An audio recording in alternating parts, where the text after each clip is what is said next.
Hi, in this video I would like to show you how to update Philips NeoPix Prime projector.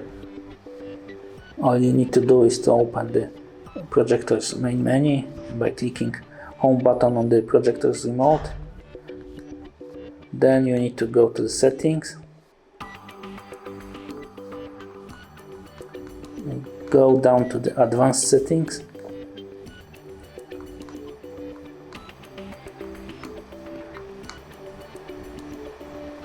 and there you will have firmware upgrade. Press OK on the remote and projector will automatically check if it's any possible update to install. As you can see, our projector is up to date, so it's no need to install new upgrade.